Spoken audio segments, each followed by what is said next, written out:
49ers have a big game against the Cincinnati Bengals. This game is so huge. In fact, the 49ers, starting 5-0, are trying to avoid a third straight loss going into the bye week.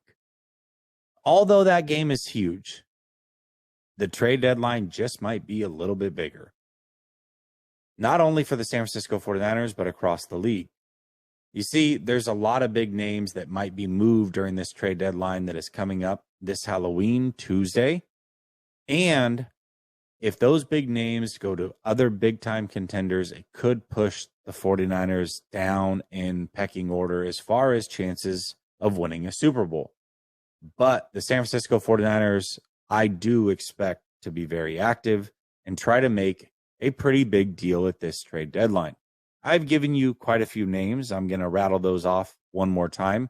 I'm going to give you the most likely player to end up in San Francisco. And then I'm going to give you a dark horse trade that most likely won't happen. I don't even know if the 49ers are looking into it, but they should. The names I'm going to give you are Jalen Johnson, Dante Jackson, Darnay Holmes, Garrett Bowles. That's 3 corners and a tackle. I'm going to give you 2 defensive ends as well. Montez Sweat, Danielle Hunter. Now, out of all the names that I gave you, I believe Montez Sweat is the most likely to become a San Francisco 49er. The Washington Commanders are looking for a second-round pick for Montez Sweat. They are also waiting to see the result of this week's game against the Philadelphia Eagles. If they win that game, guys like Sweat and Chase likely will not be on the trade market. If they lose that game, they likely will. Now, them looking for a second-round pick for Sweat is great and all, but this is a guy who's seeking big money and is a free agent at the end of this year. I believe the San Francisco 49ers are most likely to land Montez Sweat, and I think it'll be for around 2 third-round picks. That being said, I like Montez Sweat, but I do think it's a bit much. How many assets do you need to pour into the defensive line in order to be effective? You have 3 very highly paid players there. You just went out and made a trade for another edge. At what point is enough enough? Why are you not winning with the pieces in place? I would rather go get a corner. That being said, Montez Sweat is a good player. I do like him. It certainly would make them better. And I think that you might be blocking the Seattle Seahawks as well, who are in the market for another edge. So if the trade that they make is Montez Sweat, do you think that that is enough to go win a Super Bowl? Do you think that puts the 49ers at the top of the food chain in the NFL? I want to hear your thoughts on that. But before I get out of here, I do want to give you a dark horse name that, again, I do not think this is likely at all. And I don't even know if the 49ers are going to make the call, but they certainly should. What is one thing that we talk about week in and week out? All of us are frustrated with the usage of CMC. We think it is too damn much. The problem is that Kyle Shanahan does not trust the running backs behind CMC. TDP can't even really be on the active roster any week, so he's out of the equation. We keep calling for Mason, who is a good runner.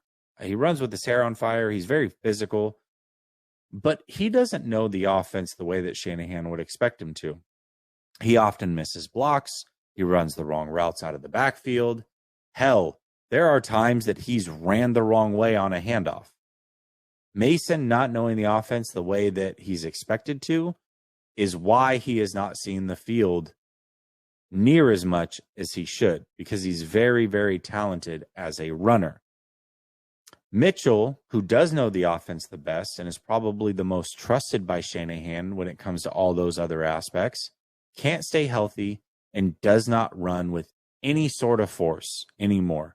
He seems to be tiptoeing in the backfield. It's almost as if any talent he had running the ball is completely gone and probably is not coming back. So that means Christian McCaffrey gets ran into the ground week in and week out, and that's going to probably continue to be the case. And every week we're going to be frustrated about it.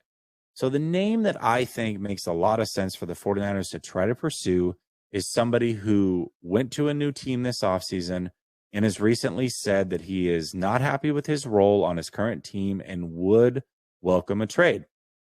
That is Dalvin Cook. See, Dalvin Cook is still a very good player. Dalvin Cook is on a 1-year deal, and Dalvin Cook is basically a poor man's CMC.